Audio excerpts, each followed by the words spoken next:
Good afternoon and welcome to On the Spot Motorsports Media.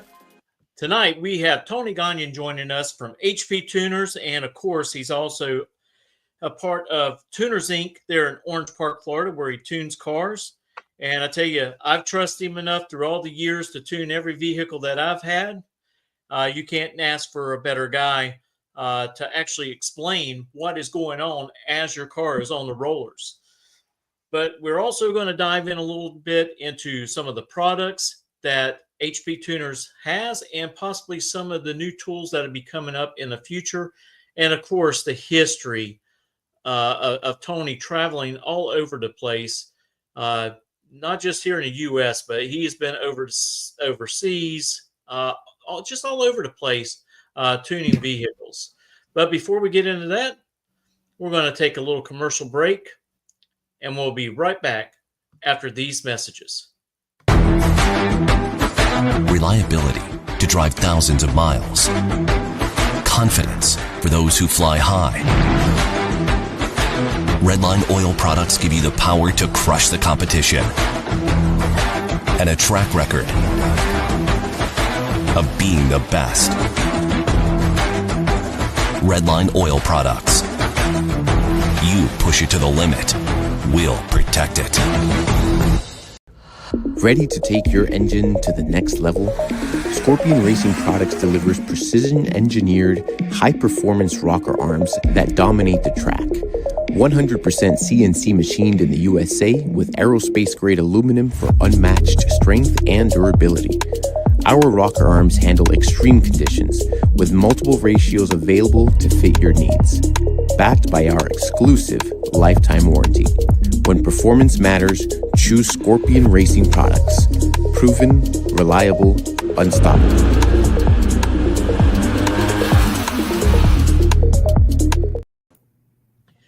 Good afternoon, Tony. I appreciate you dropping in. I know you've been really busy up there doing some classes. I'm telling you, if you're not tuning cars, you're actually teaching classes and helping those to learn how to do what you've done for so many years. Yes, sir. Yes, sir. And Tony, thank you so much, buddy. Your crazy busy schedule. Every time you and I were talking, you're somewhere, Saudi Arabia, Northeast, out West. You're somewhere teaching about HP tuners. So we've known each other a long time, off and on through home. But thank you for taking your time out of your crazy busy schedule coming out here. But I know we're taking away from your dinner time. I know that. I know you're done for the day, but you have some food waiting on you. But tell us, Tony. Tell us. People are familiar with you, but tell us more about you, man. How'd you get started in all this? Oh, wow. So, well, just to start off, I was born in 1964, September 64. I came home from the hospital in a Mustang. It was a 6-cylinder convertible, but I did come home in a Mustang. So my brothers and my family said, you were destined to be the Mustang guy, I guess is what we started out wise. So I came home in that. And as a kid, I played with cars, little stuff all the time. As I got older, I wanted a car. My first Mustang was a 68, which I brought back recently. It's on the side of my shop. So 68 Mustang, which I ended up putting the 4-barrel on like in 1982, I think. And headers. I remember I put my first set of headers on that we got from somebody and put them on out at my driveway. My dad was not happy. Went to the muffler shop and I met the guys at Smitty's and put mufflers. I put the exhaust connected to it. Came back. It was horrible because the headers were rusty and they were leaking everywhere. And that's the only part that my dad ever bought for me. He took me to Honest Charlie's. Mm-hmm. We bought a set of headers at Honest Charlie's, brand new. I had to take the old ones off, put the new ones on, go back to the muffler shop to have them connected. But that was the first really major mods I started doing on my Mustang at that point. So I learned a valuable lesson about used parts and installing things correctly. I guess you'd say my first go round. So that kind of started it. Next thing you know, I was in the Navy. I joined the Navy. Actually, to be honest with you, I want to be a heart surgeon. Not too many people know this. What? In high school, I wanted to be a heart surgeon. My whole goal in life was to be a heart surgeon. And family members had heart stuff going on. And I was so deep into it, all the biology, all the medical stuff with it, I was ready. But we had no money in 82 to go to college. So I said, I'm going to the military like my rest of my family. I joined the military. I went in. I had the greatest job in the military. I would consider. I was a sensor operator on P3s. I tracked submarines, and that's what I did. I loved my career with that. I got very good at it. I was an instructor, and during that process, I was learning, doing stuff as well. And by the time I retired, I already had a shop where I was doing stuff. And you never know how things are going to go. Certain things will put you in a situation where you have to do something. And in my life, I built a car and I wanted to go fast. I spent a lot of money on all the go fast parts and it wouldn't go nowhere. It was slower than a Yugo. Okay, no offense to Yugo owners, but it was slower than Yugo. And I said, that's bad. That's bad. I went to a local shop. I asked for some help and they basically told me that I wouldn't understand and they didn't have the time and I was offering to pay them. So it made me angry and I decided I'm going to start learning. And so I ended up buying, I remember I put in a money order for a carburetor book from Alex Warlordy back in the early days. So I started reading through carburetor. I started modifying the carburetor. I would go to Radio Shack to buy different size speaker wire because we didn't have adjustable air bleeds in the day. I would buy just different size speaker wire for the air bleeds. I mean, that's how deep I was going into it. And I got my car figured out. I got it working good. And that just took off to where next thing you know, I'm doing my friends' cars and their friends' cars and their friends' cars. And I would come home from the base and have 5 or 6 cars in the driveway.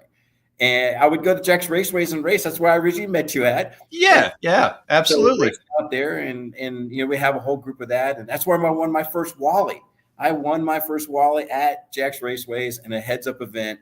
It was awesome, to have your first Wally. So I have that Wally sitting on the shelf, and it just evolved. So by the time I retired from the Navy, I had the shop, built the cars, tuned the cars. I started teaching for some of the aftermarket companies. And I was teaching, how to use their software. Someone would buy their software in Nova Scotia. I would fly out there and train them and then come back home. And, so I was building I just having fun. Honestly, I'm just having fun, but I'm getting paid for it. Right. Mm-hmm. So that grew into the next thing, I was tuning cars in Europe. I would fly to Europe and tune cars. I would go to Canada. I would go different places. And it just grew. And then I ended up taking a job at Bernie's in Ocala, working for Josh, top fuel driver. Really?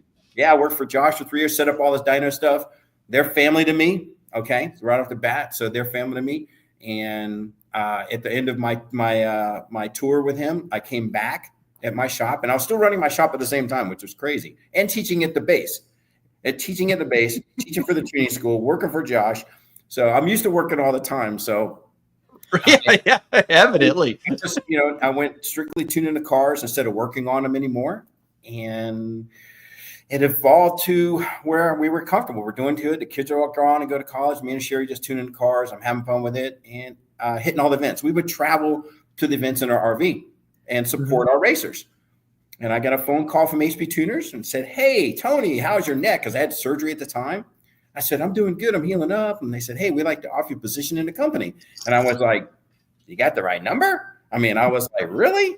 And he says, "Yeah, we got the right number. This is what we'd like to do." And he told me what he wanted me to do. And I was like, "So you're going to pay me to go to events, help support the racers, and all this stuff like that. And this is a no-brainer. Twist my arm some more." So I came to work for HP Tuners and realized right off the bat that I was with family again, because these are people I'd worked with since they released their software and hardware in 2004.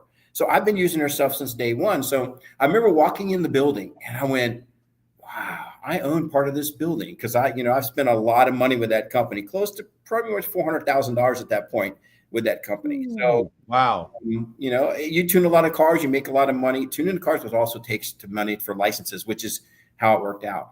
So I came to work for HP Tuners as a tech sales. I traveled to events. I would help all the racers. We did power tour. We did, and I'm helping teach people and train. It's all the perfect world for me. Right. And then one day they said, "Hey, we'd like to offer you a position as a sales guy." And I'm like, I'm not really a sales guy. I'm like, "You sell stuff more than anybody else." So next thing you know, I took on the sales job. Great team, probably the greatest team I've ever worked with from even in the military. Some of the guys were, it was just awesome. There's a whole group of us of the sales team, and then all the supporting factors around it. And think about this company. This company started as 3 people actually in 2004. In 2016, it was 30. Okay. There's 170 plus now in this company. All right. Wow. Still owned by Chris Piastre, by the way, Oscar Piastre, Formula One driver. That is his dad, our owner, and Keith Pritchett. So 2 private owners. They're both car enthusiasts. Chris is from Australia. He's got, cars over there, blowers on them, everything else. Keith races still. He runs into some of the GT series and stuff. These guys Vipers, and he races and stuff. So it's all car people. And you walk through the building, the culture is car people. I mean, who would not want to work for the company that you walk out in there and there's a brand new 25 Mustang Dark Horse with a Whipple supercharger on it. Hey, this is one of the new company cars we're going to have at the events and stuff. I'm like, hey, we're good. So we started with that. The company has grown and grown. I mean, it's obviously got some corporate structure to it. And I'll be honest with you, I'm not a corporate guy, so I'm going to tell you off the bat. Sometimes it's hard for me because I'm from the military and stuff. I'm used to running my own business. So if I want to get something done, I just do it, right? Right. Little path we have to do. And my boss, great boss, tells me trust the process. So far, it's worked out great for us. Company's evolving. We're releasing all kind of new stuff. I'm sure you guys may well know. We just released a 2425 S650 Mustang, which Ford said no one would ever tune again. Our engineers said, hey, hold our beer. Actually, it's hold our bourbon because that's what they drink. Right. So it was it's a repeat because, a couple of years ago, GM created Global B, and Global B is an encryption. And they said, no one will be able to tune these again. And everybody's like, bah. And our engineers went, hold our bourbon. And they created it. So we're into Global B. We're the only company in the world, aftermarket calibration company, that tunes Global B. And we tune it all over the world. And then we just released the Ford S650, and we released the F-150. So really, all the F-150 do 25 now. We just released. This has been happening in the past 3 weeks. I have been on the road and it's so busy, it's been insane. But you know what? It's phenomenal to see all the vehicles being tuned. And the resellers are guys that I've worked with for years tuning cars, and now they're just going crazy with it all. So I got my hands on it, got to play with one. So there's several of them actually, some of the trucks, and so I'm having fun with it. But we are building a lot of stuff into the new stuff. And I know everybody wants to hear the new stuff we're doing. Let me just say that this is just the tip of the iceberg of what we're releasing. We have released the power sport stuff we released, including Indian Motorcycle. We just did CF Moto. Go to our website, check the stuff out. Everything's on there. All these vehicles. We support thousands of vehicles, and we're doing more and more every day, and it's phenomenal. Like I said, I'm a kid in a candy store. I'm a guy that gets to get what? Hey, let's go play. Let's go play with a CF Moto. Oh, let's go play with a Duramax. It's amazing. Well, Tony, what has really probably led you where you are now is your reputation. Your reputation is really great.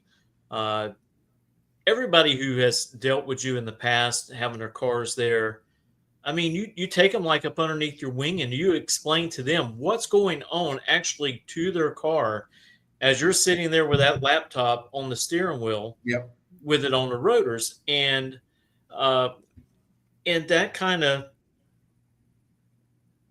helps actually sell the products, because they're going to go to the next guy and say, hey man, I purchased this stuff from HP tuners, and Tony's done this and that, and now my car's picked up 25 horsepower or 50 horsepower and 65 more foot-pounds of torque.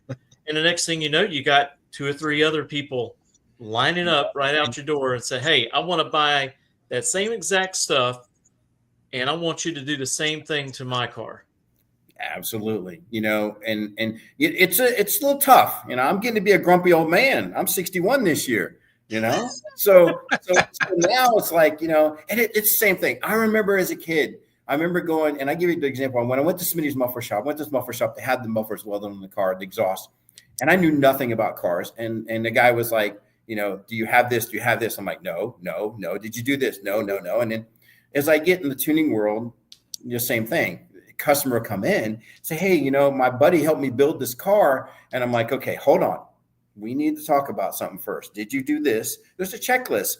Do you have no exhaust leaks, no fuel leaks, no oil leaks? You don't bring something on a dyno that's going to be a fire hazard. You look at the tires, they're bald. You can see air. Okay, that's not going to work. I can see air. Okay. Yeah. So you look at that, but there's a process, and it's an ongoing process because everybody has to start somewhere. And that's what got me to this day. Probably the reason I do this is because, like I said, no one wanted to help me. I'm not saying wanted to help me, but they didn't offer to help me. And I had to learn on my own. But once I learned on my own, I realized that I could help other people. So if they call me for advice or ask me, I'm going to tell them. I don't have too many trade secrets that I won't go out and just say, boom.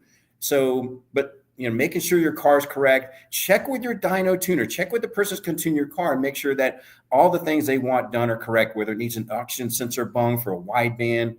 Prepare your car to go to the dyno so that you are not disappointed when you go to the dyno. Right. So, and as a grumpy old man, or grumpy old tuner as I'm called, sometimes I'm like, really? There's no exhaust on the car. There's a big hole in the exhaust and I'm supposed to tune it. And I'm the old carburetor guy. So I started with carburetors back in the late 70s, early 80s, and I've rolled into the fuel injection world. So when these guys come in, I can tune a carburetor. I'm like, really? Yeah, exactly. You tune a carburetor, you understand it, then this is easy because you don't get your hands dirty.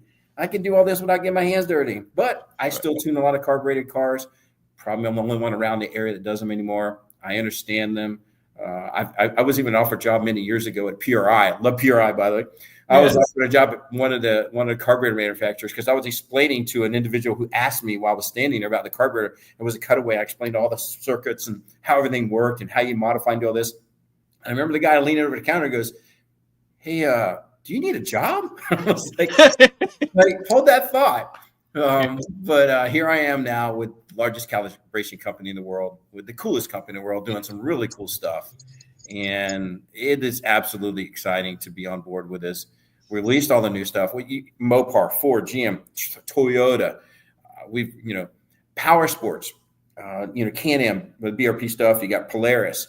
You name it, we've got it on there. We've been supporting it. And we're the only company that supports all of this. So it's growing. We've got some cool stuff coming. I'll kind of wait till the end of the show here to give you some of that. But come on. We got some stuff brewing right now with what we just had from our sales and our company meeting. Our company meeting is kind of like 170 people who are just excited to be involved in the motorsports industry. So the culture's there, even with the corporate, what we have with HR and everything else. They're all car people too. I was at Formula SAE conference or Formula SAE race in Michigan with all these up and coming racers from all these colleges. Talk about cool. And I even taught a little thing there for an hour. And then I was just amazed at the response. But HR was with me and they're promoting to get hired. So we are always, by the way, looking for very talented individuals in the engineering stuff. It's an engineering company. So if you're going to, go to college and you're an engineer, automotive engineer, things like that, calibration engineer, think about that, electrical engineer, computer, hey, don't interview. You never know. If you want to work in the greatest company in the world to do that, send it. Put my name on it. I get $100 if you get on. So I like the honesty. That's what I like. It's like going, put my name on it if you get hired. So absolutely. Hey, we had this release here recently, and I posted on. We have a Slack channel, and I posted on there. I want to see everybody at the event and shake everybody's hand, and I did. I went through everybody shaking their hands and thanking them for bringing the stuff that we needed to complete the site stuff. And it's the engineers are they're like little kids too. They're so excited. Hey, we got this. We're going to release this next week. And we're trying to keep it quiet. Don't tell anybody, And a little birdie tells somebody, and the night before we release it, it's going crazy across the internet. My phone's blowing up till midnight. Hey, you releasing this tomorrow? I'm like, how do you know this?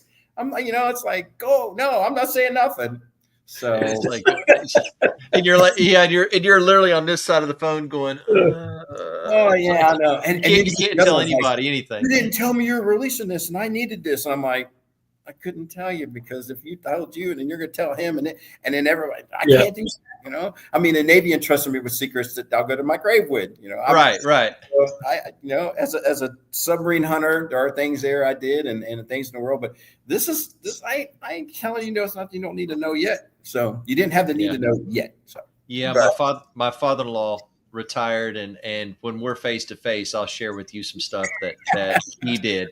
When it comes down to very similar field, to what you're talking about. And you're absolutely right. And he does not speak of the things that he did, for rightfully so. You know, I mean, that's your job. But also, Tony, wanted to tell you, thank you for your service. Oh, Yes. We say that with utmost respect and appreciation, you and others, but we thank you for your service. One of the greatest jobs. Again, I call it job. Did I say job? Because I should slap myself, because I tell everybody, look, I've never worked a day in my life except for one time. Okay. Now, I roofed houses and built Florida rooms and porches with my father, moving bricks as a kid. So we were manual labor. Okay. Right. But my only job, the only job I've ever had that I'll say was a job, I was a cashier at Kmart at Christmas time. So that is a job. I highly respect it. Yep, I'm telling you, when it comes down to it, retail is crazy. But I did for Christmas season. That was a job. The rest of my stuff, the Navy, doing this stuff, I get to do what I love every day. This is not a job. And my friends say, you're so lucky. And I'm like, oh, I kind of got here by working through some hard things and getting here. But, you know, the path led me here, and I'm enjoying it. So that's good. That's good. It's actually, you can hear it in your voice. And Tony, and everybody out there listening on the Spot Motorsport Media, I want to tell you, thank you very much for coming on tonight. We have Mr. Tony Gonyon on there of HP Tuners, but I've known Tony since the 90s out of Jack's Raceway, and his reputation definitely precedes him. But what you hear right now is exactly how the man is in person. He has that same energy, that same love, that same passion for what he does. So there's no difference. So you're consistent. I got to give you that. But I tell you, you're working with a great company with HP Tuners, but it is different from like standalone fuel injection systems. Okay, now explain to anybody that is unfamiliar with what basically an HP tuner is. Absolutely. So let's take it. We'll take it, for example, you bought an F-150. You have a 17 F-150 with a 5.0 in it, and you have a speed limiter on it. You're going to modify some things, and you want it tuned. Okay. So we provide hardware and software.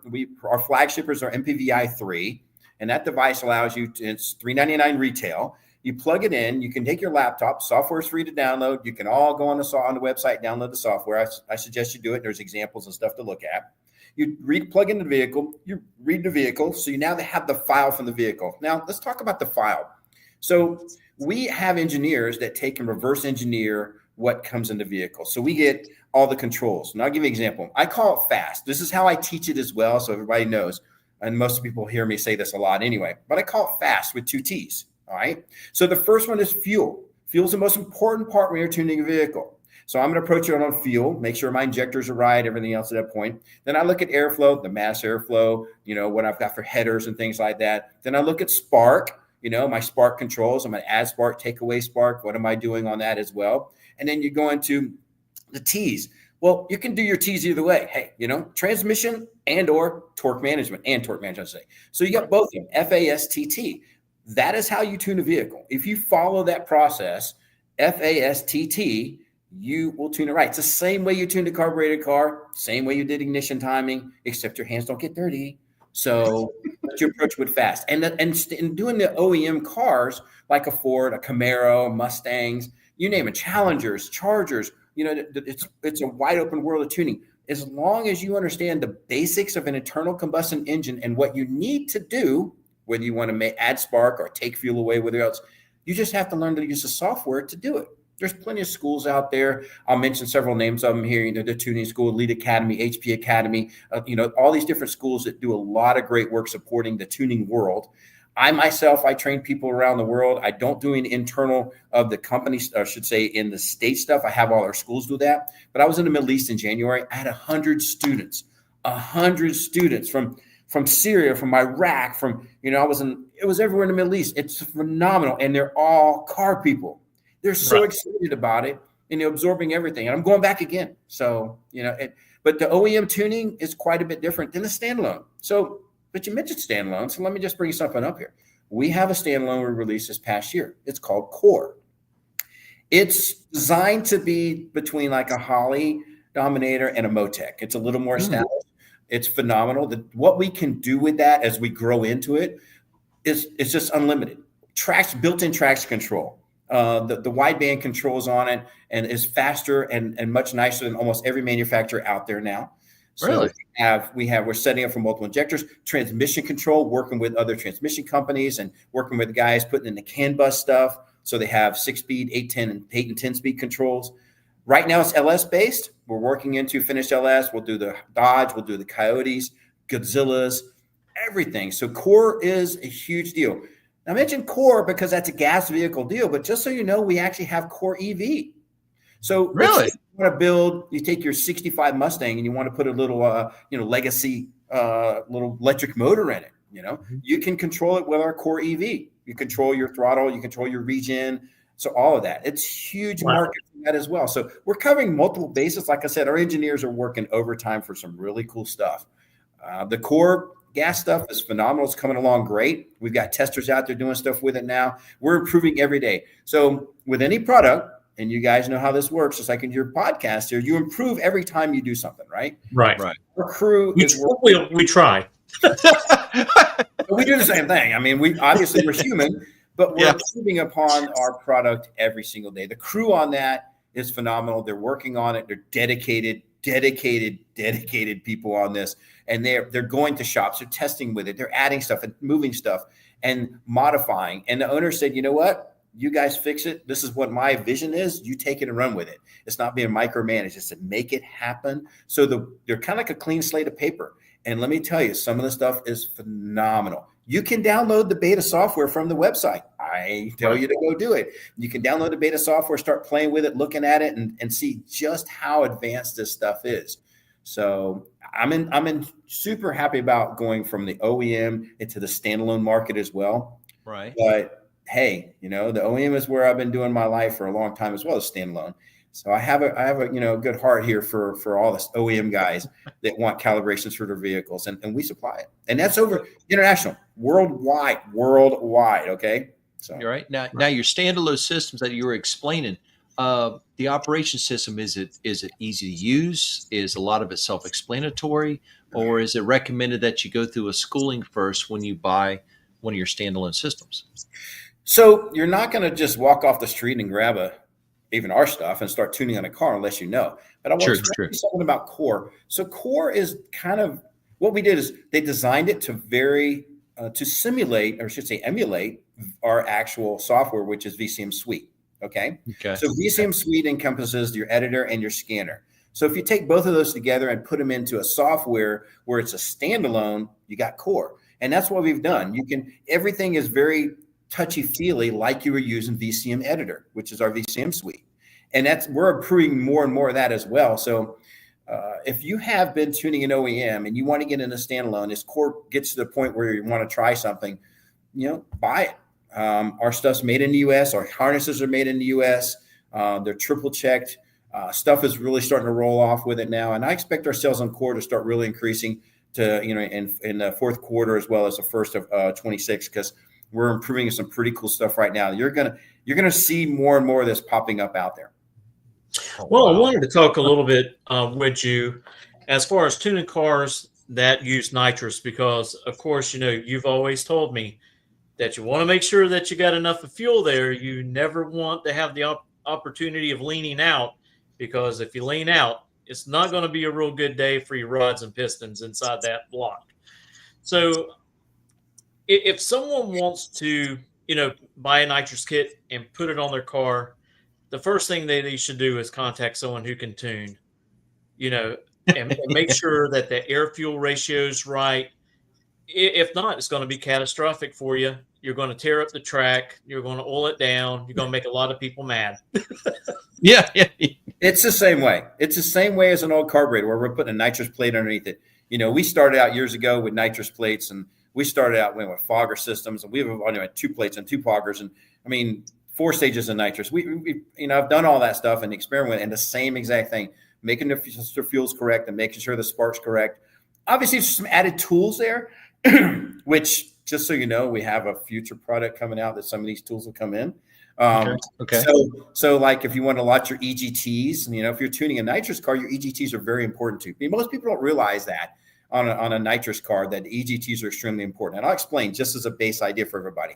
So your normal engines, just to give you a number, 1350 to 1375 for an EGT at wide open throttle on a normal V8 engine, okay? Mm-hmm. So then you put nitrous on the car, and people say, well, start retarding timing. What's the rule of thumb? Always said, 2 degrees per 50 horsepower, right? That was kind of rule of thumb. Right. So if you put a 200 shot on your car, so you're talking now, I'm pulling how many times degrees of time in there? Before I got 8 degrees of time. So now it's like, hey, so you actually pass and you see the EGT and you're reading EGT of 1700 degrees. It's like, that's a little high. And so you need to understand that EGT is exhaust gas temp. That means you're firing with the timing retarded. So it's firing in the exhaust stroke. So are you getting the most power from it? No, you're just wasting it out the exhaust. So normal 1450 to 1500 is your target EGT with nitrous. And if you're monitoring with EGT, you've got the numbers right there in front of you. If you're monitoring with your wideband, which is very important as well, our system has an input that it's called a ProLink that plugs right into our MPVI3, and you imports your wideband right on the screen of your software. So when you make a pass, you've got your wideband air fuel ratio right there. So you can see. So when you know where your air fuel is, whether you run a nitrous or a supercharger or turbocharger or naturally aspirated, you know your air fuel because you have your wideband imported using the ProLink. Oh, wow. And I tell you something else, you're talking about using nitrous on cars. Let's go way back when I had the Mercury Cougar. That's way back. That's way back. That's a way back. But I brought it out to you. We put it on the rollers, and I think I was spraying 100 shot or 125 shot of nitrous on it as we were tuning. And you said, hey, let's dial this back. I mean, it was a dry system. You said, let's dial it back. So we changed it. We put 75 shot in there. And guess what? We gained horsepower. Yes. More horsepower than what we were doing by spraying the nitrous and, 100 shot, 125 shot in the car. The old expletive say, hey, just a little bit's good and lots better, Yeah. So in his case, it was a dry flow. And one of the cases with a dry flow system is that depending where you're spraying it at, you could actually freeze the mass airflow sensor. And you don't want to freeze the mass airflow sensor because the mass airflow sensor is sampling the amount of air going into the density of the air. So if you're spraying a bunch of nitrous on and it freezes the mass air, it can't tell anymore. So it's just going to shut itself down and run lean. So, and that's kind of what was happening to him. A bigger shot was killing it. I think we ended up with like a 51 jet. Somewhere in that area, I think on the dry kit, and it picked up power and it went faster and it was consistent. He could go to the track, spray the car, not worrying about tearing it up, and it worked phenomenal. Dry kits were great. I mean, dry kit's a way to fly in a lot of world these days. If you're in a fuel injection world, you can use the dry kit with a thing to calculate the fueling with your standalone system or even OEM. So there's multiple ways to do that. Right. And it created a ton of torque, which was what was really surprising, how much torque that it actually had. Yeah. When you think about you're chemically supercharging the engine, right? So if you're spraying, if you figure out the molecule design of it, how much nitrous you're spraying in, which carries the oxygen particle molecule with it, right? So that extra oxygen is being put in there. You had to have the fuel, mass air did, but that means that motor, instead of being 281 cubic inches, thinks it's 454 cubic inches because all the airflow is going in it. So hence why the torque is more. That makes sense. That totally makes. And I tell you something else, Tony. Speaking of nitrous, that's actually the first time I met you. You were driving somebody's 65 Nova, I think it was. You were tuning on a 65 Nova, and after that, you came out with, and I don't know whose car it was. It was a beautiful Datsun. It's like a 240 or 260Z. Randy Brown. Yeah, Brent owned the Chevy too. He's passed. Brent was a engine builder in town, great tuner. He used to build stuff with John Gullett, Profile. Oh, yeah. Yeah, I knew John. Johnny is and great people. Brent passed away, but that was Brent's Chevy too. And we had so much fun in that car and learned a lot of stuff on that car. And then the Datsun, Randy Brown, we had that car ended up with an incredible setup window. And it was a 9-second car that looked like a stock car. Yeah. So, yeah, we had a lot of fun with that car for sure. Yeah. I tell you, it was a hustler at best. Mitchell, let me paint a picture for everybody out there. Picture a beautiful, I want to say it was a silver or gray metallic, that kind of color. Okay, Datsun. Okay, with the 4-lug rims on it, the aluminum Datsun looking rims, independent rear suspension, had small Hoosiers on it, I want to say, on the back of it. Okay, so it sat a little low in the back compared to the front and had one 4-barrel sticking out of the hood.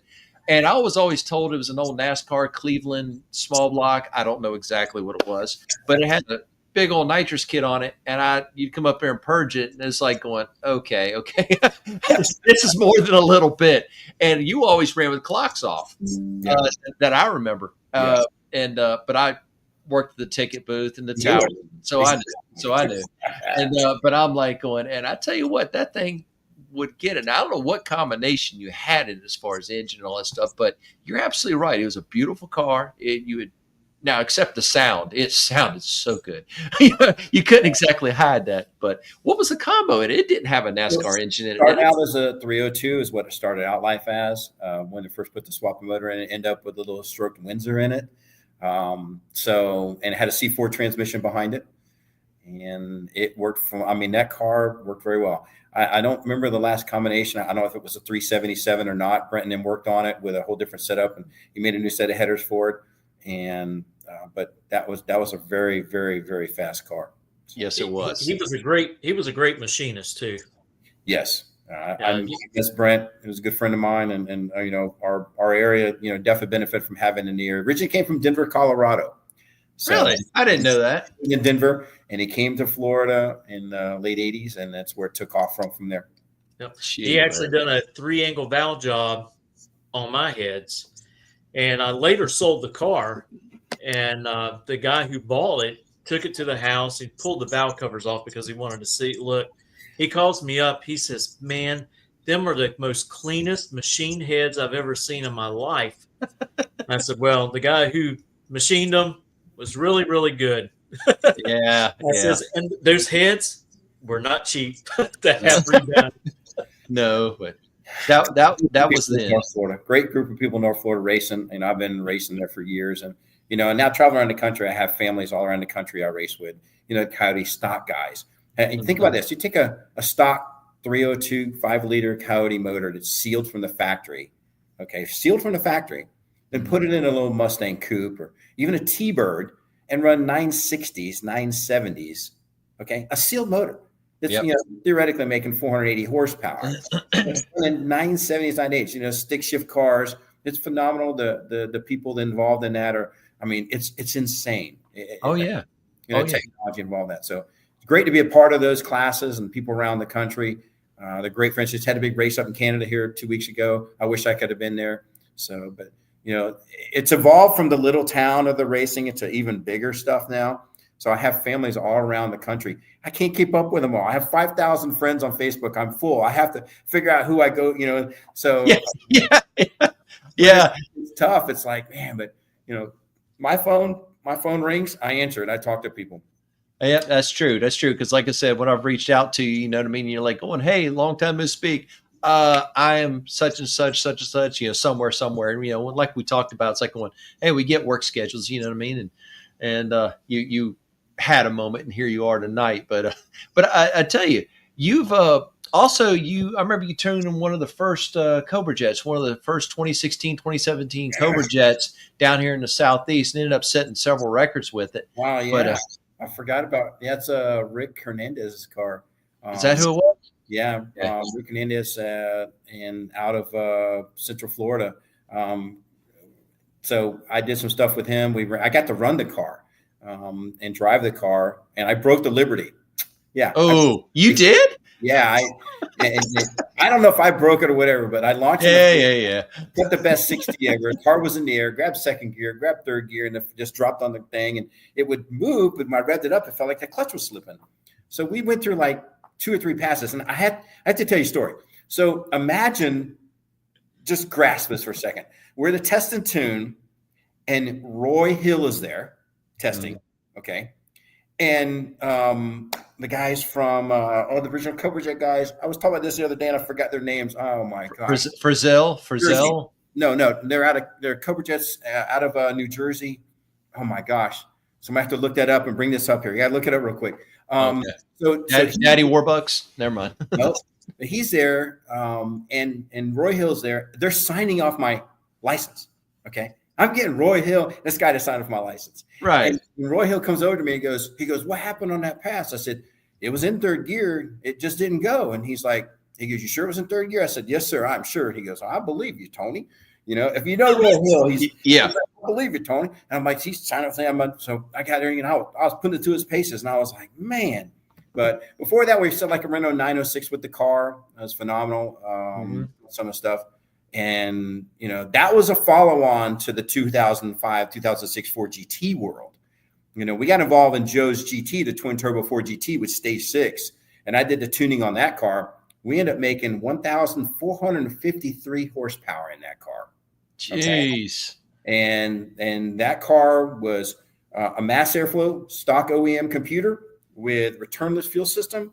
And that car made 1453. So I did a lot of Ford GTs around the world. I just did another Ford GT when I was over in the Middle East. The owner of the shop brought me a 2006 yellow Ford GT for me to tune for him. He brought it for me to teach class with. I'm like, oh boy. But I got to tune it that night, and we made 807 horsepower with it over in the Middle East. And so that was phenomenal. So I've got to tune some really cool cars and been involved in a lot of cool projects. I'm very blessed to be able to do that. And it's been a learning process. And I get kids these days, and I say kids because they're all kids now. Hey, I want to be a tuner. What do I do? I'm like, dude, learn the basics, apply it, start looking at what you want to do and how you want to go with this, because the world's your oyster. I mean, if you understand how this stuff works and you can establish yourself and you don't mind work ethic, okay, you're going to work. There ain't no working 2 or 3 hours a day and I'm done. Okay. I work 20. My wife says I work 26 hours a day. Even though it's yeah. Okay? Gotcha. I wake up in the middle of the night. Hey, we need to do this. So, but to me, again, it's not a job, it's my passion. So I tell these people these days, approach it the same way.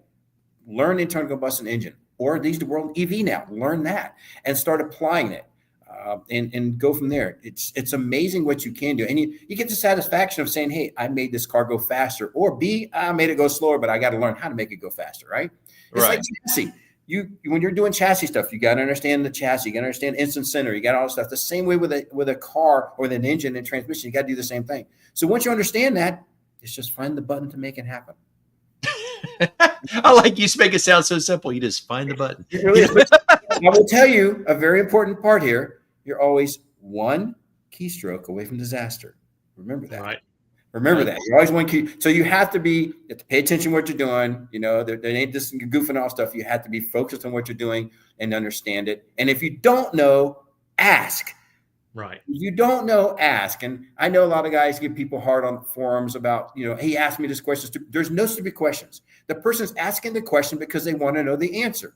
Right. If they just create a question because they want to scuttlebutt, it's a bot, okay, whatever else. But most 99% of people, they want to know.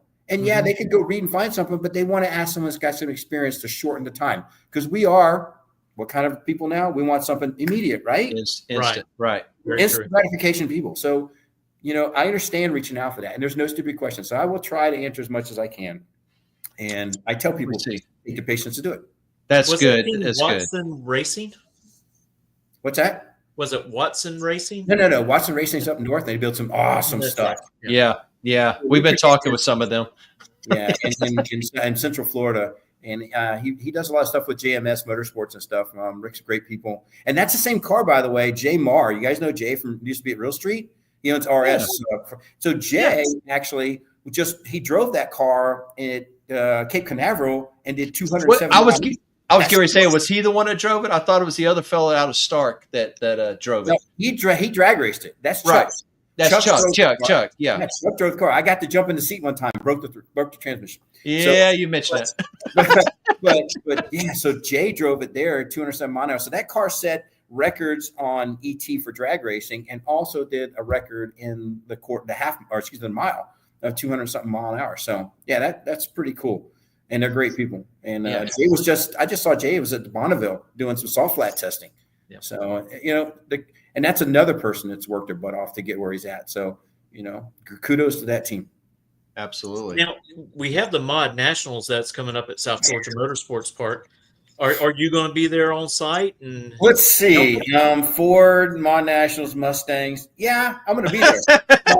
You got to work it in. It's already. We call it activating. So we'll have the actual truck and trailer there from HP Tuners. We'll be on site. We'll have resellers there as well. So it's going to be a phenomenal event. Justin Young puts on a great event. Mon Nationals is going to be a blast. It's going to be huge this year. They've already, tickets have gone, they're empty. I think they're filling up fast. There's so many people going, and it's going to be an exciting event. And to me, it's right in our backyard, right? SGMP. Yes. So we're going to be there, and it's going to be fun. So, yep. Yeah. You got Chris Parisi that's going to be there. That's for sure. Absolutely. Chris is, national champion many times in MRA as well as local tracks and all. So he's going to be there doing the bracket racing as well. So I'm looking forward to seeing, again, my family. I've been tuning stuff for the Parisi family for a long time. Yes, you have. Brother Dave, his dad, Smokey Joe, buddy. So, a great family there as well. Absolutely. Now I'll tell you, I follow you on Facebook, and I saw where you and your wonderful wife, Sherry, I believe you got a nice convertible Fox body, but I think it's extra. I'm trying to remember. It's extra special or low mileage. It's something, but it is absolutely immaculate. I don't know if you saw it, Mitchell, but it is immaculate. The Fox body is actually a Capri. It's a 1985 Capri. It's looks stock. It's got the 10 holes on it still. Sherrod hooked us up from UPR. It's got all UPR suspension on it. It's not a race car. It's a daily driver, have fun, weekend Sunday car, drives beautiful. And in Blueprint, hooked me up with a 347 for it carbureted. I'm a carbureted guy. Then they're like, you're putting a carbureted motor in this thing? I'm like, yeah, that's what I started with. I think I could tune it. So it's a 347, makes 350 to tires, T5, works great. I just picked up an NDL T5 for it to put in it just as a precaution. We put an 8.8 with 355 gears in it. It's a great driver. Looks stock interior, ice cold AC. It's an awesome ride. Now that's the Fox body that the daily driver. When we have her 07 California Special, that's the convertible, the pink car. Oh, okay. Go ahead. The car's got 239,000 miles on it now. All right. And Paula Visual Effects did all the paint work on it. It's phenomenal paint job. The car was totaled at Valdosta 3 years ago now. Oh. A drunk impaired driver ran into us from behind. She was actually taking me to the hospital. And drunk driver hits us, and both of us end up in the hospital. The car was totaled. Paul at Visual Effects, they redid the whole back of the car, had some help from the guys at the parts farm, getting the rear for it, everything else. Tim Matherly helped me out to get some stuff. A lot of people joined forces to make that happen for her. It took a while. We got it done. The car's beautiful. It's better than it ever was before. She drives that car, and that's her little Sportster. Now, we have the 86 twin turbo car. That car back in the late 90s, early 2000s had an Incon twin turbo set on it with a pushrod 5.0. And that car ran 990s with an AOD. And in 2004, 2005, we were doing something with the shop, and it broke the front of the crank, whatever else. We decided to build a race car, right? So you know how this process goes. Yep. We're building an engine for this, and then that class changes, and da-da. And honestly, it's 20 years of not having her car done. And I've got some friends who have the car, supposed to be doing some work for me and getting it done. And I'm finishing my new shop right now, which I can get to that for my own personal stuff. And I'm ready to get that car finished. I've got everything done. It's sleeve motor. Everything's done. Everything's ready. Alan Pope built the tranny. You got everything ready. We just need a final assembly and do the paintwork, body work on it. And that car should make 1,700 to 1,800 horsepower. I think one of the coolest cars you had was the pink Mustang. Well, there have been Pinky 1, Pinky 2, Pinky 3. So Pinky 1 was the Mustang 2 with the 351 Cleveland. That was my learning car process. Pinky 2 was the hatchback, big block car. And that car ran great, consistently in the high 8s back in the day. So nobody had something like that. I was having fun. And then Pinky 3, that car ran consistent as a coupe, 860s, street tires, everything. And when I sold the car, a gentleman bought it and put a 605 in it. And I went 815 at 176 in that car on drag radios. Okay? So Pinky went a long way. So people ask me, you miss driving your own? I'm like, yeah, I do kind of, but I get to drive all kind of people's cars and tune them. I have more fun seeing my wife and other people drive the cars, and I'm making them do that now. I can still get in the cars, rip them down the track. I did it here recently. Somebody had a car they went, 1220 with, and they said, "Oh, I can't get down the track." I'm like, jumped in and run 1140. It's like, okay, I still got it. So don't take us wrong, Tony, but they had something off. You know what I mean? It's like, driver mod. So the old man. Yeah, that's true. Now, Todd, you're absolutely right. I read an article here recently, Tony, and I can't remember the gentleman's name, but anyway, it's on one of the forums and stuff where literally the guy met you in the parking lot, not knowing who you were, met you in the parking lot, and you were just small talking or whatever. He was talking about the problems he was having. I want to say his mid 90s Firebird something. I don't remember. It was a GM product. Yeah. You took the time, helped him, answered his question, and then got to the bottom of whatever the problem was. And apparently it was an easy solution because you took care of it very quickly. And then, you turned around and tipped your hat, basically shook his hand, off you went, and until later, he didn't know who you were, or you know what I mean? So the fact you were taking time out of your busy schedule just to help somebody to just come walking through. I will tell you something I learned a long time ago, and I'll pass this word of advice. You hear old people talk about, I'm an old person now. You never know who a person is that you meet or what they do. You will never know. The book doesn't always tell you what's inside that cover, or the cover doesn't always tell you what's inside the book, and vice versa. So over my entire life, I've been in situations where I've been wanting to help people out of the blue. Josh at Bernie's, I just happened to see him at the track. Didn't know who the guy was. He was in this Terminator Cobra. He about wrecked it 3 times because they had like 10 pounds of air in the tire. Oof. You might want to put some air in that tire. And the gentleman helping him said, "That's where you run slicks at." And I was like, okay. I just walked off. And when he met the 3rd time, about wrecked it. And then the next time I see him going down the track. And then he came up to me, hey, you're the tuner guy, right? Yeah, put air in the tires, put 12 pounds in, 12 and a half. It worked perfect. Ran the best pass ever. Thank you so much. I want you to tune my car. And I'm like, okay. So I don't know who the guy is. He brings me the car. I tune it. He's happy with it. He leaves, and he calls me a couple months later, says, "Hey, I've got a Camaro I need to get tuned." I'm like, "Yeah, bring it up." He goes, "Well, could you do it on my dyno?" And I'm like, "You have a dyno?" He's like, "Yeah." And I'm like, "Where's it at?" In Ocala. My parents lived in Ocala. So I rode down, I pulled up to the shop, I go in there, and I'm looking around going, this is like stuff out of NASCAR. Okay. Mm-hmm. Beautiful facility. Everybody, it's just incredible. And I'm like, he walks over and I'm like, "Man, who owns this place?" He goes, "I do." And I'm like, I'm looking at him, he's like 28 years old. I'm like, "You own this place?" I'm like, okay. And I got to be great friends with Josh, I'm telling you. And then next thing, he asked me to come down there and live there and tune stuff for him and modify it. It was a great point in my life. And you never know. You never know who you're going to meet and how that happens. Agreed. Totally agree 100%. Totally. Yeah, I tell you, I have the most respect for Josh and Brittany. Just super nice people. They're willing to help anybody they can.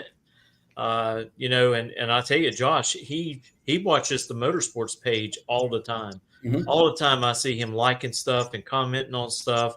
So he's actually not just a friend, but he's a follower of the page as well. And I love when I'm able to write articles about them and or have them come on as guests on the podcast. I really need to get Brittany on and talk about what it's like to be a wife of a top fuel driver. And I knew you were going with that. I knew you were going to say that because we were talking to her at the Gators about that. Yep. And she just did that eye roll, she does, what I mean? It's like, yeah, exactly. You'll do it though. Great. But I mean, the same thing with Miss Sherry. If we had Miss Sherry sitting right next to you saying the same thing, you guys should know. I mean, RAC Sherry's a diehard racer as well, but she was a project manager by trade. She was in the military too at one time. So, and she took on as a project manager for 16 years. She worked for a government contractor. And you know what she does now? She handles with Jimmy Day from FM3. Jimmy Day and Carrie and the group from there, they just did Roadkill Nights. That was put on by my wife and the team. And she does Hot Rod Power Tour. She does LS Fest West. And so she works these events. She flies out to them, works 16, 18-hour days to make this happen. So she's dedicated that as well. So, and like both of us agree, you never know. I mean, she's met all these people. Met the guy that's running Stellantis now. He came in the other day. She had to get his ID and check his ID to make sure who he was. They start chit chatting and stuff. So it's amazing in our industry how small the world is. Number one, but how large are the people can be in your circle to make things happen as well. Oh, completely agree. That makes sense. I mean, like you said, it's a big world, but we all had the same hobby and the same likes. So that brings us all together very much so. But Tony, I'm curious of something, and Mitchell and I have talked about this before.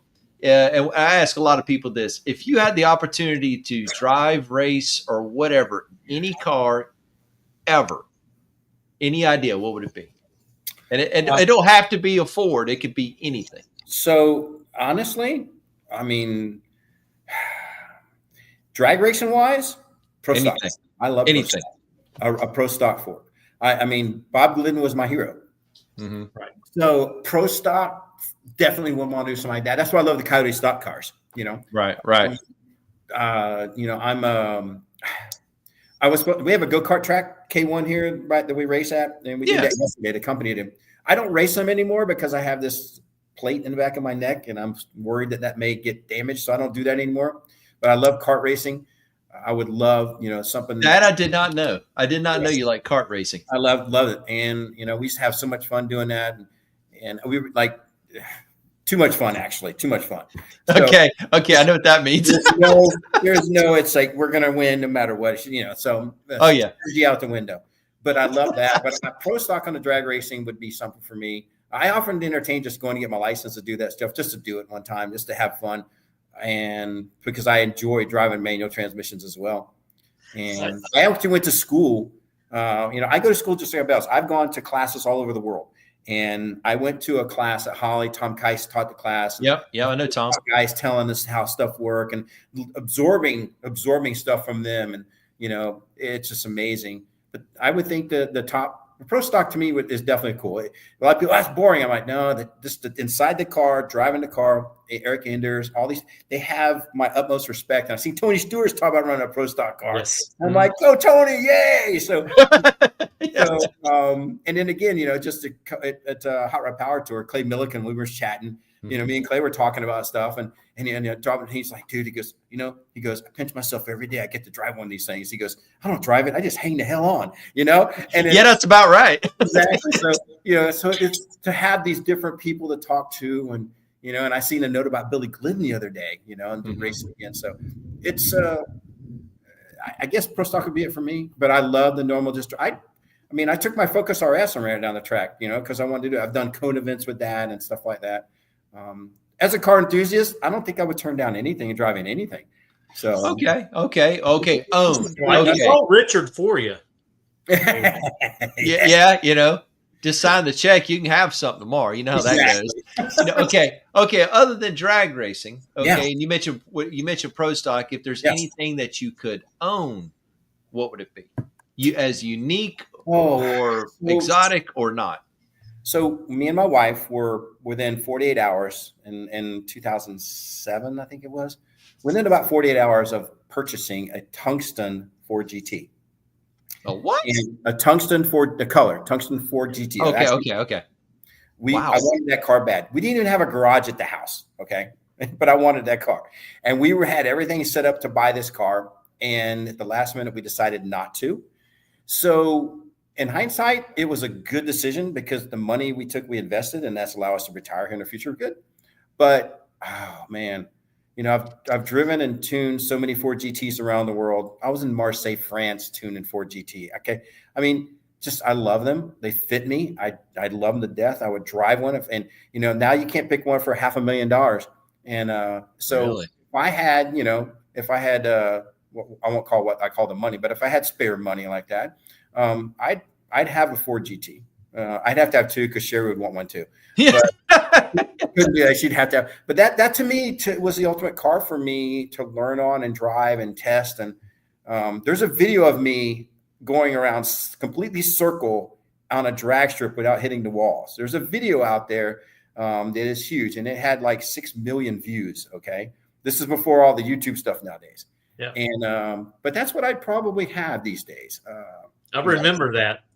Yeah, that's probably what I have. That to me would be something I would definitely have.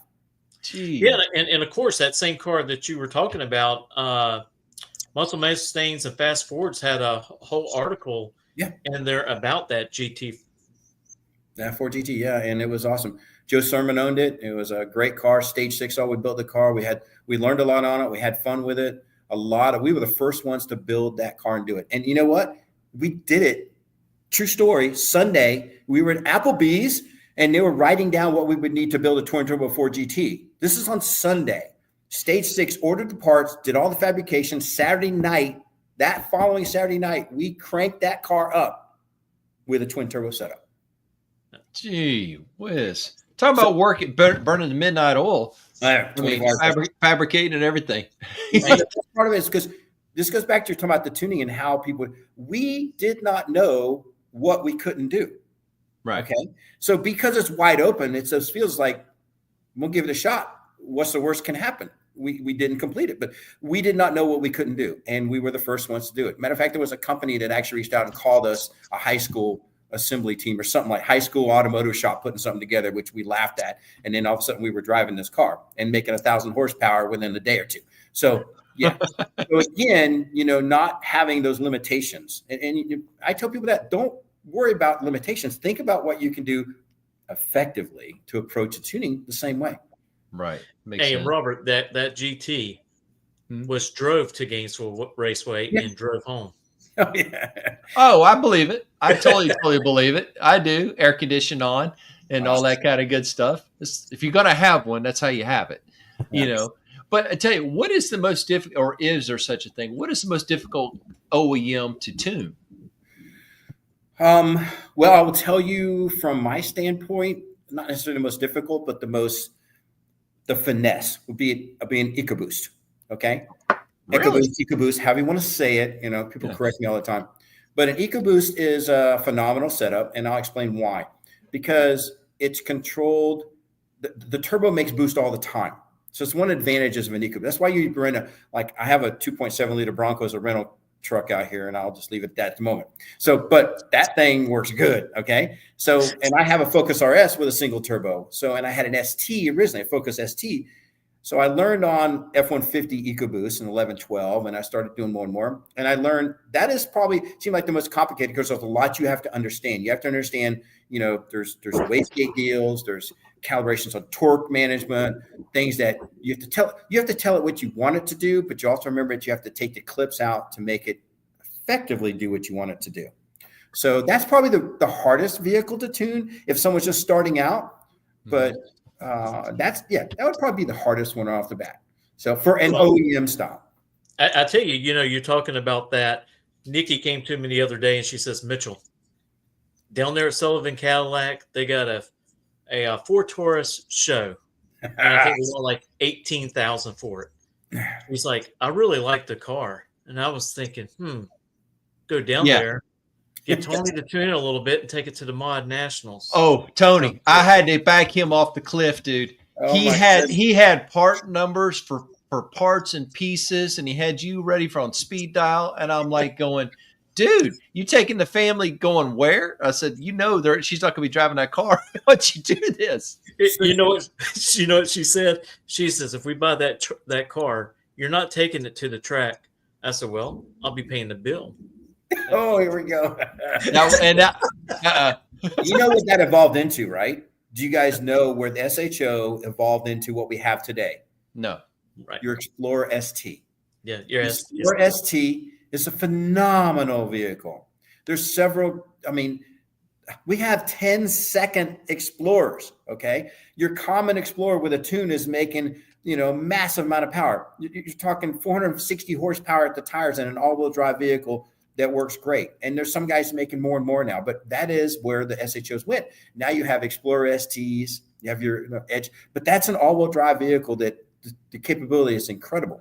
So, oh, wow. Yeah. So you see the Explorer show up at the track, they're like, what's this guy doing? 10-second pass. It's like, what? Yes. There's some great ZFG Racing, Goose Tune. There's all these guys and MPT, all these doing with the EcoBoost stuff right now. It's phenomenal. It's a little complicated, but these guys are expanding upon that. They're building fuel systems for it, E85 systems. They're doing everything to make these things even make more power. And you can drive it every day like the SHO. Right. Ice cold air, throw the kids in the back, go down, get some ice cream, get the groceries, stop by the racetrack, rip off an 11-second pass, and drive home. That's what I told her. That's the way it should be. With HB tuners controlling the whole thing. You see, that's the way it should be. That's the way it should be.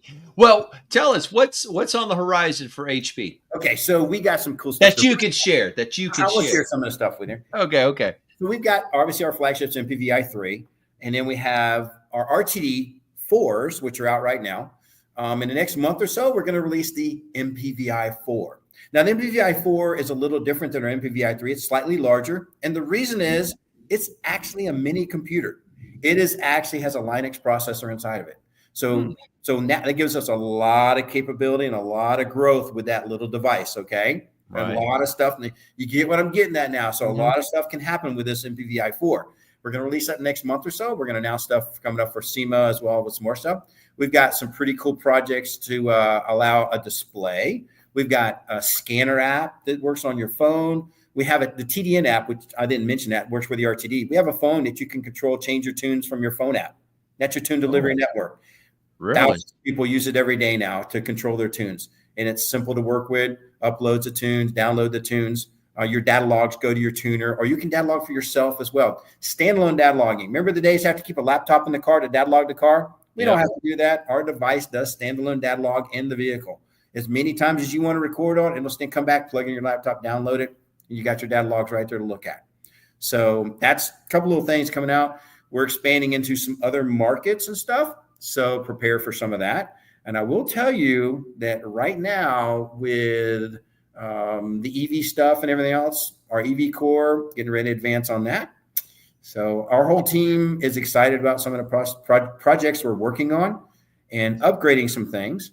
And we're going to go into some things like telemetry, GPS, a lot of things coming out of pike. And imagine having a vehicle that you could use our HP net thing to plug in all your assets to it and send it directly to the person that's sitting on the side as a crew chief. Imagine stuff like that. I mean, the sky's the limit. The brains are going crazy. Some things get pushed to the side, some things go for it. Let's go for it. So again, it's like a kid in a candy store. What are we going to work on today? What are we going to make? How can we make this better? And I figure right now with stuff coming next year or so. And people ask me, when are you going to retire? I'm like, I ain't going to retire. If I say the word retire, I'll die. I'm just going to keep going. You'll find me, old man sitting at the track. Yeah, I remember it today. Yeah, well, this is the day right now. Right. We're doing it. So yeah, and the first thing you're going to walk over to somebody else tuning that, and you're going to say, stop with the up arrow. Just stop. Stop. That's my little piece of advice to you. Just stop with the up arrow. Yes. It's like, tuning has definitely changed over the years, and especially the last 5. I mean, it has really jumped. Yes, it has. And a lot more people involved in it, and a lot of dedicated people. There's some great, smart minds out there. I'm going to give a shout out to AJ Lee from Anonymous Calibrations. AJ, I've been mentoring him for about 9 years now, or whatever. I remember doing some stuff for him, and he started getting involved in it. And he is, where the mentor becomes like this guy is so far above us stuff. CAN bus controls.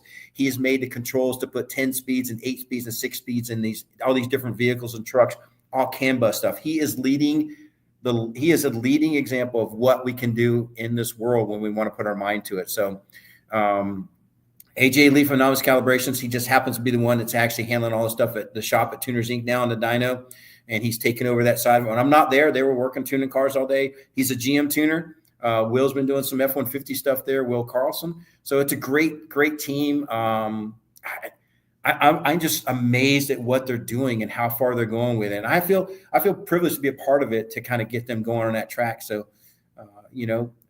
there's a lot of people like that out there right now. So this isn't stuff ending soon. This is stuff's growing, and it's getting better every day. Yeah. Boy, it sounds like I want to throw this project on the screen real quick and let you talk about that for a minute. And sure. I know I'm going to try to let you go here in a few so you can go get you some dinner. Yeah. I know he's going to get something neat. It sounded good. I'm going to find you guys. Oh, yeah. So Ballinger wideband, we sell AM and Ballinger wideband. The Ballinger wideband to me is the foremost in right now. There's some other ones out there popping up as well. We're creating some stuff internally as well. But the Ballinger wideband is your input. So if you don't have a 2011 up Ford, which has widebands on board, and you don't have a Hellcat, which has widebands on board, or you don't have a C8 Corvette, which has widebands on board, then you don't have a wideband. You have narrow bands. Okay. So you need a wideband to put in your information, so to see the air fuel, and you need that imported into our software. That's where the ProLink comes in. And that comes the CAN bus deal. You can plug it right in, set it up. You got the wideband on there. So the wideband is a necessity to tune a vehicle when you want to see your air fuel. And it's a lambda meter. And I won't get into lambda versus air fuel on here, but a lambda is what you want to think of. And I'll just leave that tip. Think lambda when you're tuning a vehicle. Okay, I'm going to have to research that up a little myself to better understand, because I heard what you said, but to better understand it. And gee whiz. This is Josh Newman and the crew at 5-Star. They'll be with us at Myrtle Beach coming up. Look at the gains on these trucks. This is amazing. That's what I was telling you. If you'd have told me years ago I'd have trucks making 500, 600, 700 horsepower, I'd be like, yeah, man, you're definitely on crack. Please go home. No, it's real. It's today. You can, it's amazing the technology we do it. We're still embracing it. I think the motive with Ford kept the Mustang and they put blowers on, Whipple superchargers on, everything else. I think that kept it going. And when Stellantis realized that they needed to do something, now they're putting Whipples on. They're all going to release the stuff on it. So, and GM, hey, they just got the Corvette. They just ran Nürburgring, right? So, this stuff isn't waning at the moment. We think it was waning because we couldn't do stuff anymore, but we figured out ways to make it work. Because that's human nature, right? We want to excel. We want to survive. We don't just want to sit back. Most people want to excel or learn and do stuff. And that's where progress comes. We didn't go from caveman to where we are now by someone going, I'll just wait till tomorrow. Don't work. Yeah. Right. I can't believe that the power band went from like a peak of 5,900 to 7,000, and I'm like going, and a lot of that is variable cam. A lot of that's variable cam. That's a whole nother variable cam is phenomenal. Having TIVCT, which is twin independent variable cam timing, is the secret to the universe for making power. Now it's got to be able to adapt that to older products, to older generations of vehicles, Gen 1 stuff. The Gen 1 Coyote, yeah. But as for GM and other stuff like that, you're not going to see anything retro in it because it's not really cost effective. It's simple just to, pick up a motor. It's already got that, We have your Gen 1, Gen 2, Gen 3, and now Gen 4 Coyotes. And so it's growing. And in GM world, hell, the LT1 is an awesome setup. The LT1 motors work really good. The direct injection stuff is working really good. Cord injection, direct injection together like Ford does is the perfect, mating. It's perfect. It's actually perfect to have both. So there's just, again, we could go on for weeks doing this. There's so much out there happening, and our company is involved in putting a lot of this on the table and controlling it. We have the best engineers in the industry, some of the most dedicated engineers. And I'll shout out to Eric Brooks, our main engineer that does all the stuff on the Fords. We got several of them, but Eric and Breeden, all these guys, they're just killing it. They live in the matrix. They live in matrix, zeros and ones, and they build all this stuff so we can see it, so we can tune the vehicle. So huge shout out to I did it today, the company. Our engineering staff is phenomenal, second to none. Our whole support structure from production to our engineering, to our finance, accounting, shipping, everybody there is a team to make this happen. And seeing how we were shipping like 1,700 units a week. We're shipping 3,000. We may be going to 5,000 or 6,000 here soon. It's that insane. So. Jeez, I like that, living in the matrix. I like that. I totally get it, and it totally makes sense. But Tony, how can everybody get a hold of you, both your tuner shop and HP Tuners? So obviously Tuners Inc., 904-276-RACE. If you need stuff there, Sherry handles all that, has the people to get that stuff done for you. I still tune occasionally sometimes when I want to. I kind of pick and choose the ones I do right now. AJ at Anonymous Calibrations, phenomenal. Him and Will, you can reach out to me if you need to for that and get you set up with them. And obviously HP Tuners, I am the Ford gas sales manager for North America for HP Tuners. I also do the training and stuff and help the Middle East with the guys there. So if you need a hold of me, you can reach out to Gonyon at hptuners.com. Most people have my number. The 276-RACE number reaches pretty much Tuners Inc. 24 hours a day. So we try to do as much as we can to help. I may not be able to help you, but I can get you to the right person. So, and if I don't know the answer, I will find the answer, because that's what I like, because that means I'm going to learn something too. And remember, to keep learning every day, where we're building our cars or helping someone else build their cars, to keep that up. And you know what? The future is very, very bright. That's very true. That is very true. And I tell you, if you want to get a hold of Tony and you cannot, I don't know what to tell you, because he just told you everything, email address, phone number, everything. But he told you everything on how to get a hold of both at Tuners Inc. and HP Tuners. So if you're looking for to step up your game and anything late model, especially for production, OEM or aftermarket, you need to look up HP Tuners. And our marketing team, watch the videos. We've got a ton of videos out there. Our YouTube presence, we got a ton of people that help support that. So take and watch the videos, take a look at the stuff out there. We put out little tidbits of secrets we're going to release all the time. We may put little Easter eggs, so you might find something that tells you what's coming in the future in these videos. So just keep an eye out. Absolutely. Mitchell? I'll tell you what, in the next couple of days, I'll see if we can get that show. Yeah.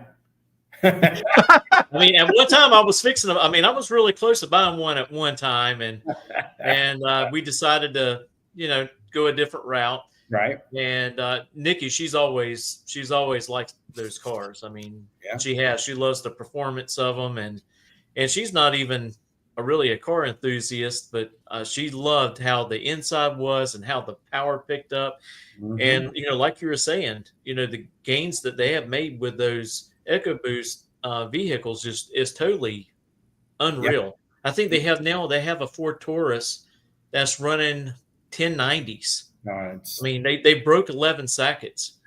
With technology is going crazy. So I mean, the right pieces in the right place, and tune it with HP Tuners, and you're done. I mean, Tony, look what you've done, buddy. Look what you've done. Mitchell was okay talking about the show and all that stuff like that, and then you're like going boom, boom, fuel on the fire, and now guess who's going to hear this? And then his family's going to be calling me. What did you do? They're like, oh.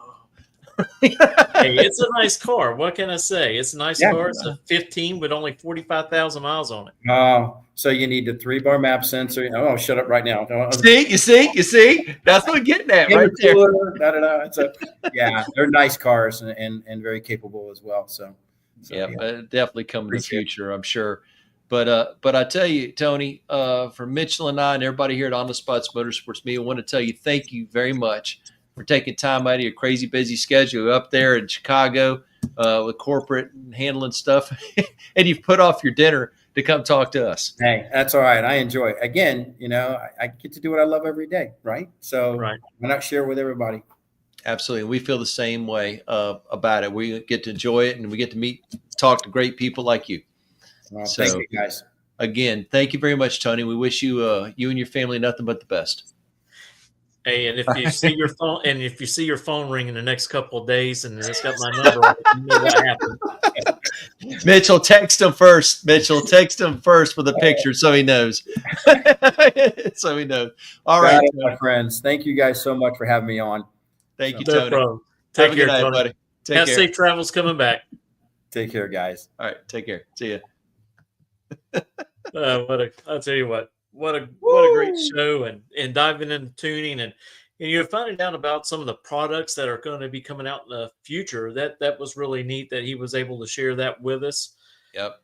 And I tell you, there's no one in the world that I would trust tuning my car but Tony Gonyon. I mean, ever since I started drag racing, he's had my Mercury Cougar up in there. Yeah, it was a 16-socket car, and we could turn that thing into a 12-socket car, just with tuning, and of course some parts, and having Brent Frazier back in the day do the 3-angle valve job on that 4.6 2-valve motor.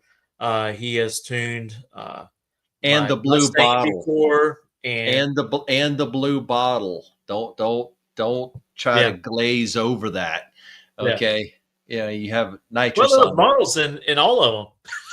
I know, but to go from 16s to 12, you had a little assistance. Okay. But hey, no. Funny, when we talked about the Cougar, taking to there and changing the jets to a 75 shot and getting rid of the 100 and picking up and gaining both in horsepower and torque.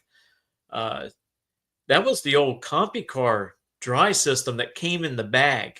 It Oh, looked like a duffel yes. bag. Yeah. That's what it was. It was the duffel bag Compy car kit with the nylon line that goes up and changes over to a steel line and goes down in front of your mass airflow sensor. And it run 12s. Oh, I believe you. I So, believe you. I totally believe you. But I mean, like I said, it's been a long time since I've talked to Tony that long. And I tell you what, it's everybody out there. That is exactly how Tony is. He's very passionate about what he does. He enjoys it, and he's very thorough, meticulous. So, and it shows. The results are there. I tell you, he told us some stuff off the air. You know what I mean? Gave us little nuggets, little carrots. Didn't spill any secrets, but kind of definitely piqued our interest. So we'll definitely going to speak with him again when we go to PRI. We're going to talk to him at the booth. I think he just found out. I don't remember if he said he just found out he's going to SEMA, but he was PRI or just found out. Anyway, nevertheless, still planning on meeting him at PRI. He's definitely going to be a PRI. And what great way, like you said, is meet up with him and talk about the new products that's going to be on the table, and go through them, he's very thorough. So he's going to go through them pretty thorough and, and tell you a little bit about each one of those products at PRI. Absolutely. And then we'll upload it and post it to our page when it happens. But I'll tell you what, I was really glad for us to have him on this afternoon, and sorry that I dropped out, but I had a power glitch here at the house. And so I had to wait to turn the computer back on. So if you see me disappear, that's what happened. Oh, no. I get it. So, I mean, everybody out there, Mitchell and I have had a week when it has come to both work schedules and things, let's just say, not working properly when it comes down to our electronics. Okay. Both of us have been through the gauntlet this week. So we appreciate. I was going to say we appreciate everybody for tuning in on the Spots Motorsports Media, brought to you by Redline Synthetics and Scorpion Racing Products. And tonight we had on Tony Gonyon of HP Tuners. But Mitchell, buddy, you've been through the mill this week, man. So I think you're doing great just to be here right now. You got to take it in stride and keep on moving. And, it things, the little kinks that are happening over the past couple of days, hopefully everything is sorted out and get back to working correctly. But I tell you what, there's a lot of things going on this weekend in drag racing in general. You got the pro mods at the Flying H. They already started testing today. Oh yeah. Sportsman ranks started qualifying today in Brainerd. Yeah. So the NHRA's up there this weekend. And of course, that means in 2 weeks, the U.S. Nationals will be going on. And me and Robert, we're really excited to be going up there, doing some interviews with some sportsman guys, doing some interviews with some of the pros. We're going to relish it, man. We're going to relish it. It's going to be a really great time. Yeah, it's not every day, literally, that you get an opportunity to go to the U.S. Nationals. And Mitchell, I've been before. I don't believe you have. No, okay. I haven't, but I'm really looking forward to it. Okay. I'm going to go buy me some walking shoes because mine are definitely wore out, because we will definitely be putting on some miles around that place. All we got to do is get some of them daggum hoverboards, man. We'll be fine. No, I do not wish to be in the ER. Okay. Not by choice. Okay. Like that. So it's like, no. Man must know his limitations, and I know mine on that one. So I'll pass. You go right ahead. I know what we need. We need to go to Brainerd this weekend. We need to get a hold of that guy that drives around in a big shopping cart. And we need to borrow that for the U.S. Nationals. Yeah, and I've heard stories of the zoo up at Brainerd, Minnesota. I have heard stories, some of them are even legendary.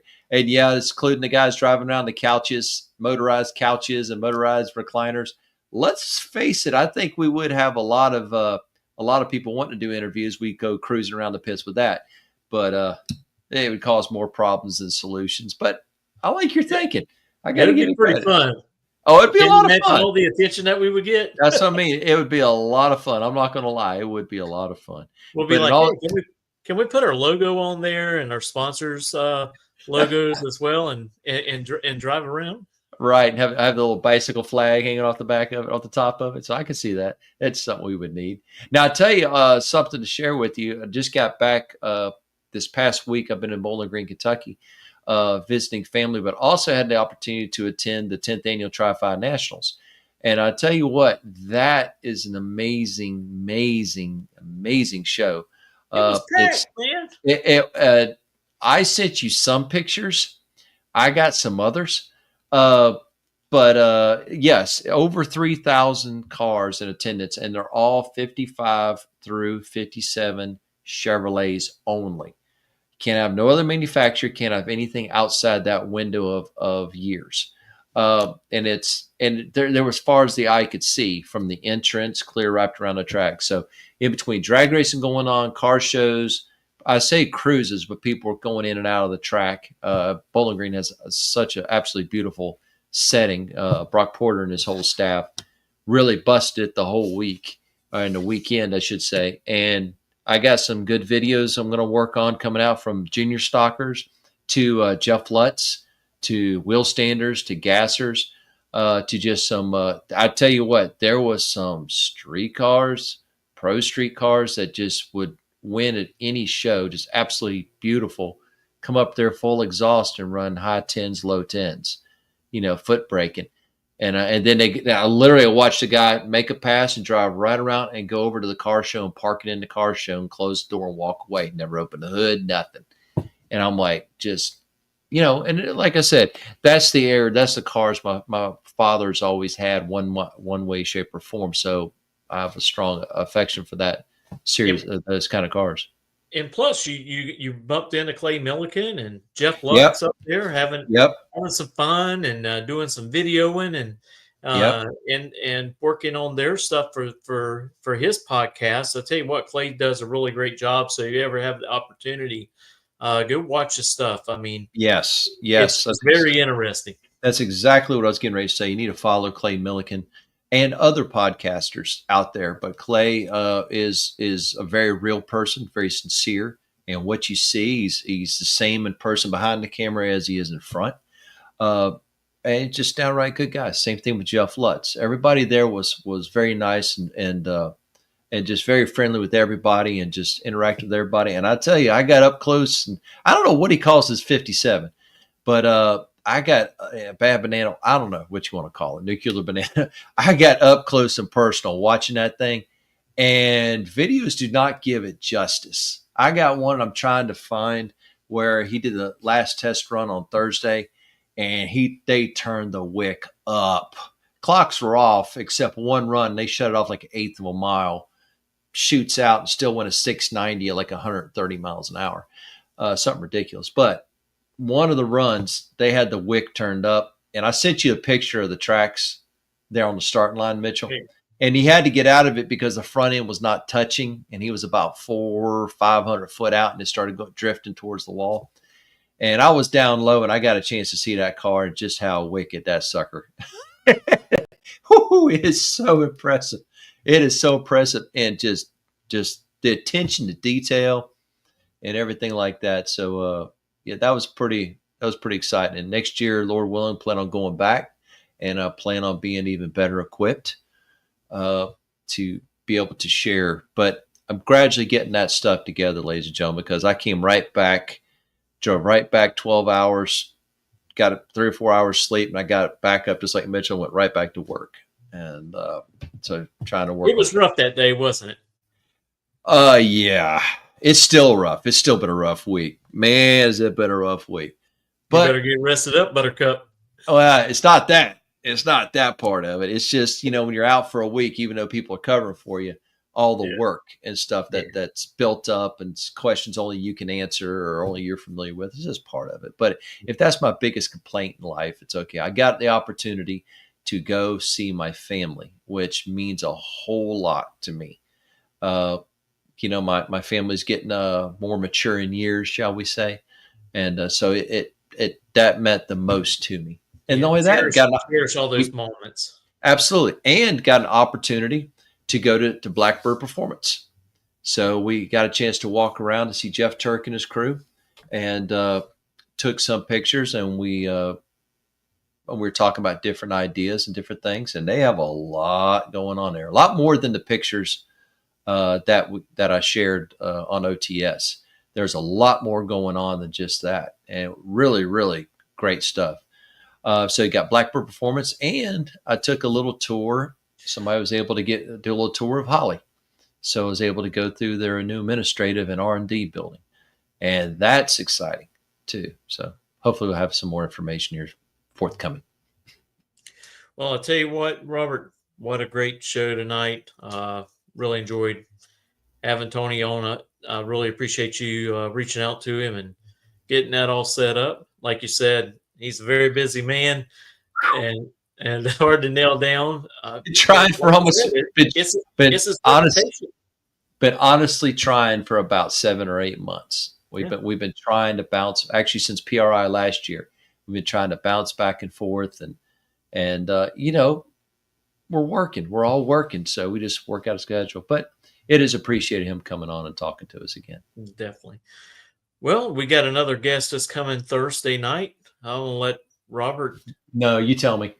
I'm trying to, because I think I'm going to say the wrong one. I don't think I got to go look. I think I'm going to say the wrong one. I'm not going to say it. I'm not going to say it. I'll tell you what, just pay attention to the page. Yeah, absolutely. We'll get it posted up there for you. I'd see. I put Robert on the spot. Yes, you did. You put me on the spot. And I thought about that when we got started. I'm like going, I don't have my calendar on me. Oh, he's going to ask.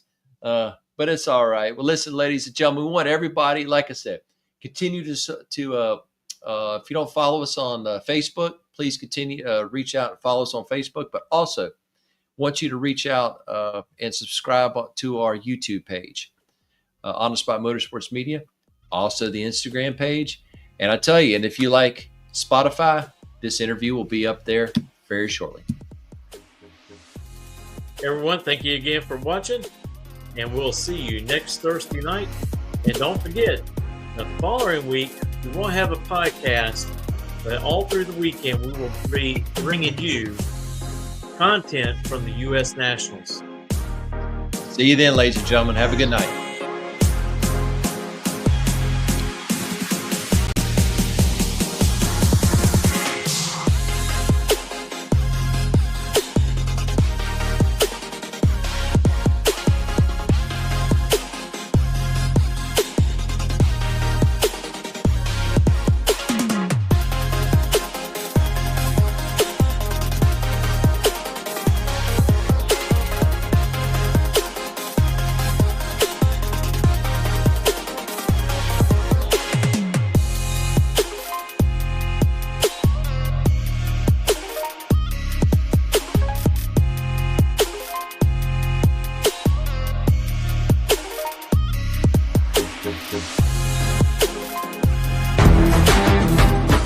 Reliability to drive thousands of miles. Confidence for those who fly high. Redline oil products give you the power to crush the competition.